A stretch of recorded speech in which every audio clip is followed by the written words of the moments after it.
Taoiseach, we learned yesterday that the GRA have voted to take industrial action on 4 days next November. This is an unprecedented development that will have very serious consequences, not just for the Garda force, but for the Irish public. As we are all aware, unlike other workers, the Gardaí do not have the right to strike. The reason they do not have the right to strike is because they are responsible for the safety of the state. An Garda Síochána has always served this state with great pride, and they take an oath to defend the public and the state. But their decision now to strike shows that there is rampant demoralisation and anger within the force, and that has happened over the last number of years. Like other public sector workers, the Gardaí have faced pay cuts, but they've also seen a reduction in their members from 2000 in 2009. They've also seen Garda stations closed, over 100 of them being closed to date. The government, however, has also been aware, Taoiseach, that an industrial relations issue has been brewing in respect of the Garda Síochána for some time. The government has now been in place for 5 months, and one of the biggest issues on your agenda is public service pay and industrial relations associated with the public sector. We know that in recent months deals have been done with low-grade entry nurses, with allowances for firefighters and indeed for teachers. Yet the government only entered into what it thought was an agreement with the GRA late last Friday evening. And I regret to say, Taoiseach, that unfortunately the government has stumbled and stalled in dealing with the challenges facing An Garda Síochána. We spend many hours in this House, Taoiseach, discussing and critiquing the performance of An Garda Síochána, whether it be through reports from GSOC or the Policing Authority or the Garda Inspectorate or commissions of investigations. But can I ask you, do you and the government not recognise that all of those reports and critiques are meaningless unless we have a Garda force with good morale, where Gardaí feel valued by the state and where they have a sense of pride in their work? At present, morale in the force is very low because of their terms and conditions. And one of the areas that you still have responsibility for, Minister, is in respect of Gardaí terms and conditions. The Commissioner, nor the GSOC, nor the Garda inspectors are responsible for that. Their grievances have not been treated seriously by the government. In the confidence and supply agreement that my party entered into with Fine Gael, it was agreed that a public service pay commission would be established. Can I ask you, Taoiseach, when will that public service pay commission be established? And can I also ask you to give a commitment to the House that the government does not intend simply to allow a Mexican standoff to take place between the GRA and the state? Will you re-engage with the GRA, Taoiseach, and what is your plan to resolve this dispute? Thank you, Deputy Callaghan. Taoiseach. Thank you, Deputy Callaghan. Well, of course, I agree with you that the members of An Garda Síochána are essential, in fact pivotal, to civilised living in this country. They protect individuals and communities, and they never know the day nor the hour when they will be exposed to violence or asked to make the ultimate sacrifice of their lives. And I, and certainly the government, view An Garda Síochána as a key strand in Irish life, and we are committed to supporting them in every way possible. As I said yesterday in my statement, I am disappointed to hear of the GRA's rejection of the agreement, which was reached with the Department last Friday when we addressed a range of issues, and indeed of the announcement to take industrial action.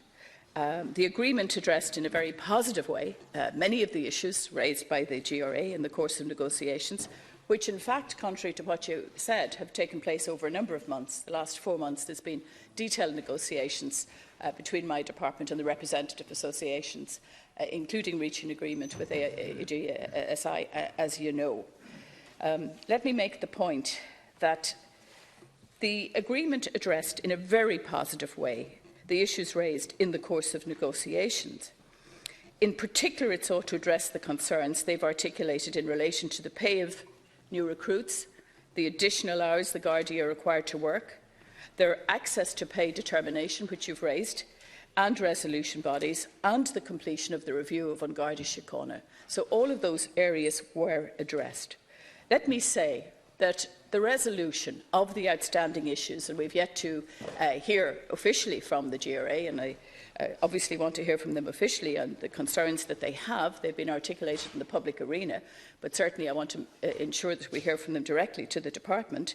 The resolution of those issues can only be addressed through engagement between the parties and my department.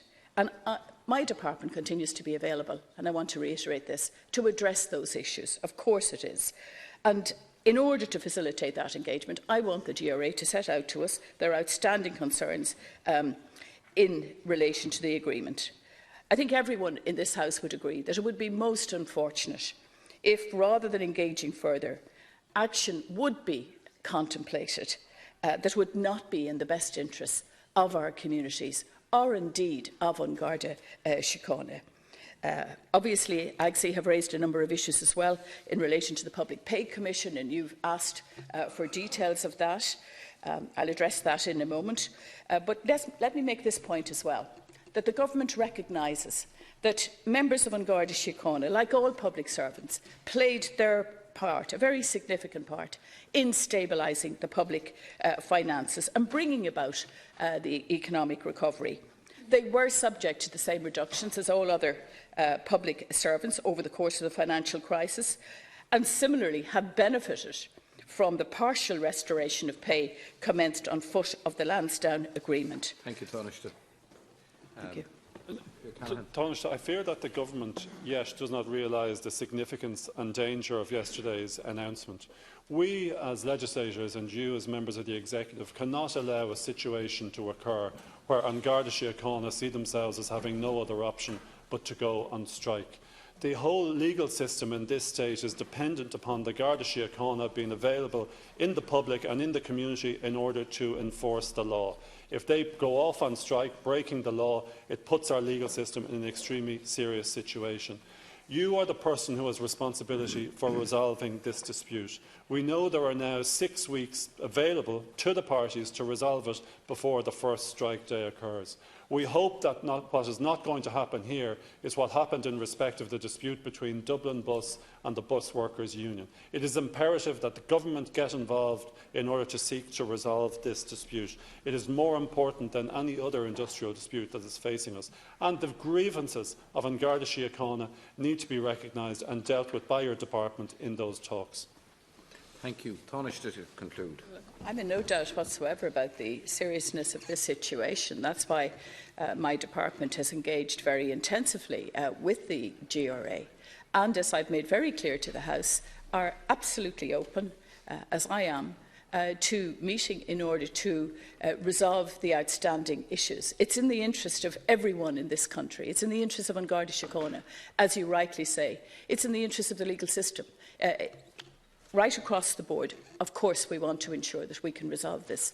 But let me make the point that what is important, that we find a pathway towards pay restoration.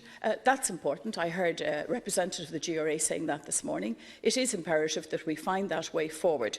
I believe we can find that way forward. We have shown good faith in terms of the discussions we've had already. Quite a range of issues were on the agenda.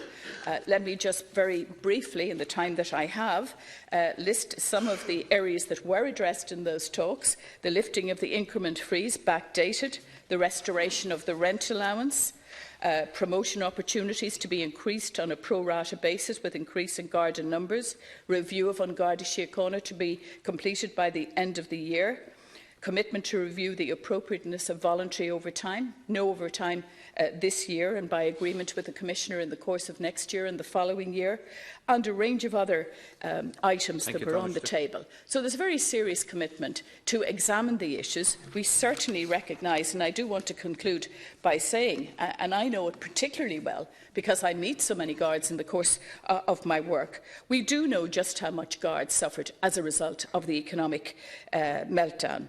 One guard married to another guard had their financial problems doubled. So, like other public servants, the government is committed to finding a way forward. And to reply to your question about the Public Service Pay Commission, the closing date has passed now for submission from various bodies, and the Minister for Public Expenditure will be responding and has had the consultation process and will be making a statement in relation to the setting up of the Public Service Pay Commission shortly.